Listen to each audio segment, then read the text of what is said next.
I'm not gonna lie to you guys. I am right now at a perplexing state, or I won't say perplexing. I'm at an interesting state when it comes to Canon, and I have been thinking about my feelings about Canon and sort of the directories. We're still getting obviously a lot of rumors, and obviously one of the most hyped up cameras right now to talk about is two cameras that are pretty much almost a guarantee to be announced by all the rumor reports. Again, not officially, but rumors is that the EOS R1 and the EOS R5 Mark II are scheduled to be announced this month. This being May the 1st, after all, of the time of recording, but by the time you guys see this, will be Thursday, May the 2nd.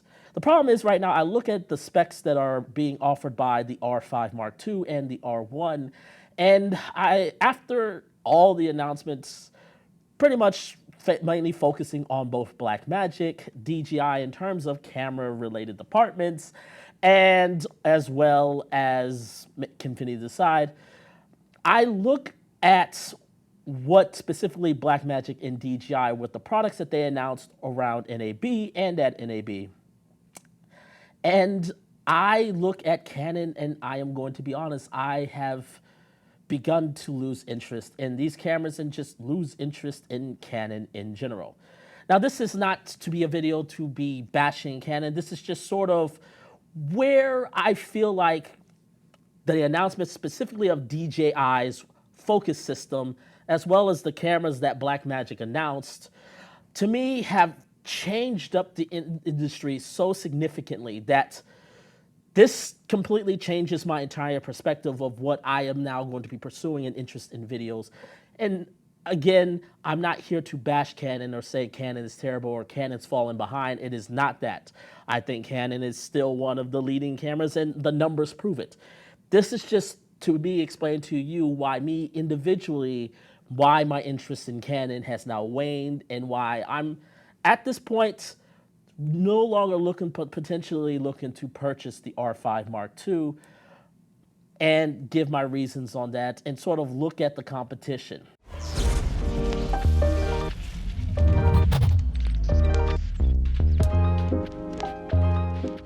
What's going on, everybody? My name is James Jackson. If you are new here, I do tips, tricks, news, and reviews for the film and video making industry. So if this is content that you like, definitely make sure to hit that subscribe button and hit that bell so you can stay up to date on all the content going forth.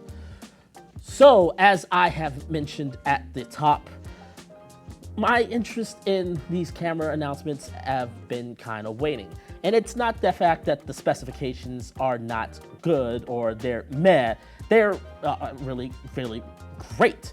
You know, specifically the EOS R5 Mark II, with the idea of that it's potentially going to be a camera that's going to shoot 8K up to 60 frames a second with its new full frame, a new, potentially new style of sensor technology, and a bunch of new AI tools to it. Although a lot of these features, at least the highlight features from Canon, seem to be very, very similar to their EOS R5C, which they've released a while ago, and it looks like to be a lot of the features so the same. Obviously, we don't know about dynamic range, but at this point, I've made plenty of times in my video before, the number of dynamic range that these cameras can now produce to me is completely irrelevant. We've now reached a point in terms of dynamic range that the number doesn't matter anymore. It's just about how does the logarithmic curves, the bit depth, and how all this stuff work together to smooth out, highlight, and roll off retention. So while the specifications are amazing and potentially of a either very fast CMOS sensor, global CMOS sensor, or a very fast global shutter sensor, you know, we don't know, but the idea still doesn't just pique my interest, and I want to go in. And I know some people are going to be like, how are you going to compare, you know, a camera like this that has terrible rolling shutter by some people, but of course I have proven that it's not as big of a deal as many people to be out. But how can you say this camera?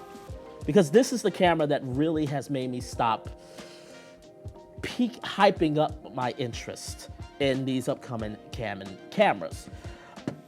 The idea, because basically of three things, and it's the things that I talked about in my Blackmagic Cinema Camera 6K review, which you can check up right here. It is the fact that it can shoot 12-bit RAW in 3x2 using open gate, and having that into a very seamless workflow for delivering an incredible image, and an image that just pops. Now, Canon's C-Log 2, which is now also the rumor that's going to be coming with the EOS R5 II, it is great. However, again, this will depend on how good the sensor is. But if the sensor is as good, and maybe there is a DGO sensor technology in the R5 II, again, nothing to concrete this. But even if that is the case, C-Log 2 is a very flat, and it gives you a lot of dynamic range in terms of latitude and what you can do, especially with a dual gain output sensor. And I also want to point out that it is really great if you are a shooter that doesn't have a lot of lighting equipment. You don't, because with dual gain output and C-Log 2, you don't need a lot of light to get a great clean image. The problem for me personally is that I do have a lot of lights, a lot of great quality lights. Like the light that I'm keying me right now is very light and compact, and I can teleport as is easily. The light that is giving me that background right there, again, I have that, and the lights over here, and this is just a fraction of the lights that I have. So the lighting capabilities, all I need for cameras that you may not need a lot of light, I have it, and these are all things that I can travel in compact. The fact that the industry has now gotten to a point where lighting has gotten so compact, with Juin coming in with a lot of their lights that you could just throw in little bags and you can get lights that give you as output as powerful as 100 watts right there, with extremely high power capacity that you can shape and mold to your heart's desires. You got Nanlite, who will come in and give you a Alvo Slim, very soft key light that you can even expand to make it even softer, that you can now use to basically just carry and walk around on simple, regular old light stands without any issues. The lighting game has changed it, and because of that, this camera takes so much more advantages than any current Canon camera that I've seen. Again, we're talking about a camera we haven't seen yet, but if the color science and the color space that Canon has produced for all its other cameras are to be roughly the same, which is to be expected because Canon does have a look, I just find myself more and more often looking to this look, especially when the fact that I have 3.2 open gate with this camera that allows me to give me content for both vertical and horizontal delivery all at the same time, but also for the fact for other delivery methods like delivering to iPads that have 3x2 aspect ratio screens. This just fulfills my need and lets me deliver stuff to my clients so much more. And this camera became the pretense of the two major camera announcements that I hope soon to get my hands on, which is both the Pyxis and the Ursa Cine 12K. Both of them have 3x2 open gate options that you record to, which opens up your door to various forms of anamorphic options that will give you such more variety using a large format, full frame setup of series of lenses that you can use for cameras like this that are compared to Canon, who has yet to release a camera that can offer a 3x2 open gate format. Even though the R5C is technically capable of doing this because it is of their cinema line of cameras that actually shoots 3x2, and you can also make the fact that all of their mirrorless lines of cameras, the R5, their R6, their R1, that all of these that have raw capability recordings, they all can do this. Even this R1, they could, in theory, do this, but Canon has yet to provide an open gate option. Now, to be fair to Canon as well, Sony has yet to do this as well, even amongst their $25,000 camera. Even though it is capable of doing it, they don't offer it. So this is not against, just make sure to understand, this is not a hold against specifically Canon. This is something that is industry-wide that, you know, outside of a few, finding a large format open gate option at affordable rates is still pretty rare, and it's not as common as most people anticipate it to be. The other thing is lens options. And I want to be fair to Canon. Again, I think Canon's lens ecosystem is among the top. Sony, in terms of just purely a variety and third-party options, is definitely the superior of the two ecosystems. But Canon's ecosystem, in terms of what they will provide with their RF mount systems, with a lot of their cameras having stabilizations in their lenses, which many, especially something like the wide one, like the 15 to 35, is something that is not seen by a lot of other camera manufacturers.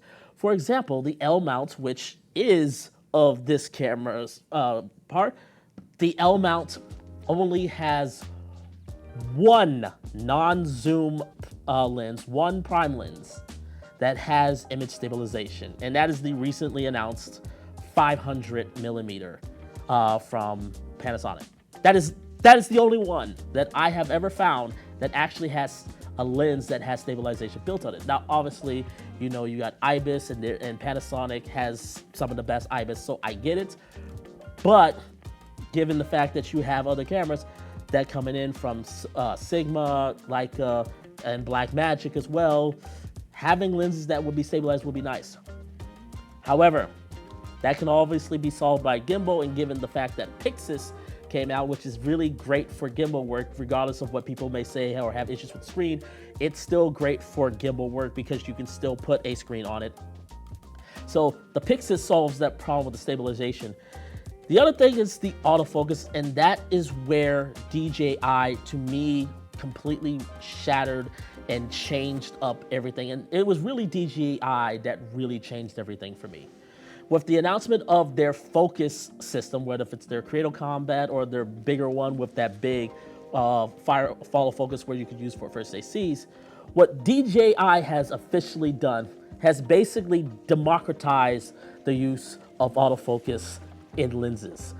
Before, even though even the previous autofocus, the previous Lidar system technology, it wasn't really up to par as compared to stuff for standard autofocus of what is expected in a lot of built-in cameras. That is all changed now. And now we have systems where you can take manual focus lenses and now put them and create them and have them have this as almost as good, if not better, autofocus capabilities as built in. And you got to think about all the people that have spent all the money on R&D to improve in-camera autofocus systems, people like Panasonic, people that are still working on like Fujifilm. You know, Canon has had this, and Sony has been holding this on the top for a while. All of that, to me, is no longer a factor in my decision making, because before I always factored in, well, you want to make sure you have a camera that has those photo lenses where you can take advantage of those autofocus lenses. You don't have to do that anymore because of DJI. For $1,000, this, for example, this right now, for this plus the autofocus lens, will still be roughly around the same price as an EOS R5 II, and now I don't have to be saddled to a mount system.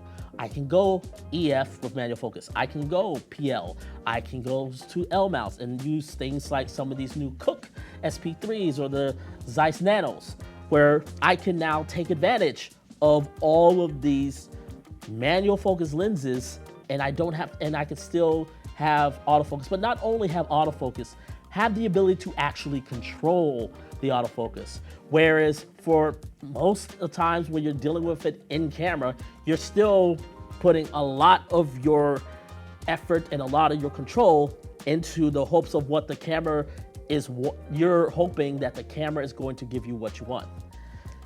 Whereas DJI's system gives you control. So regardless of what the camera or what the focus system may think it wants, you can still take control of it and move it how you want to. That, to me, is a far better system because that gives me, the creator, more control. And at the end of the day, for someone like me on a professional level, having more control to myself and giving me the control is something that approves. So now, I got a camera that I can get that's cheaper than anything that any of these other cameras are going to come in, whether it's the R5 II or the R1. This will come cheaper than that, and I will also most likely be able to get a focus system, and then I can go toe to toe with any of those cameras. And then you just throw in stabilizations, whether if it's an easy rig or a gimbal, and a lot of those problems are resolved for professional use. Again, I'm talking professional use. This obviously is completely different than hybrid cameras. If you are a hybrid shooter, it makes sense for these. These are the target audience that these cameras are made for, the R1 and the R5 II. They're designed for hybrid shooters. If you take photos, you take video, and you do work in between, it makes total sense. So don't have me or any of my feelings or of my waning feelings on Canon to, demotivate you from looking at this. I think these cameras are going to be perfect fits for you.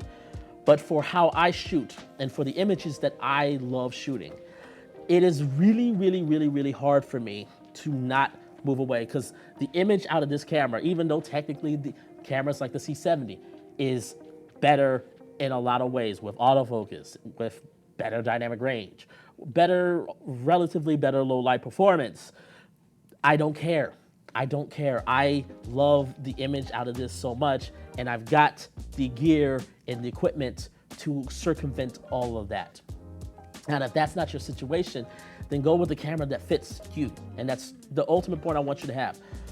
But to me, with the announcement of the Pyxis and the announcement of the Ursa Cine 12K with that high, with the millisecond readout speed, with the readout speed that Blackmagic themselves are touting is coming in that camera, is bonkers. It is a true professional camera at relatively compared to its competitions, which is the Sony Venice 2, the Arri Alexa, the Alexa 35, the Sony Barato. It's a significantly less costly camera that delivers on so many things: resolution, frame rates, durability, ergonomics, just workflow.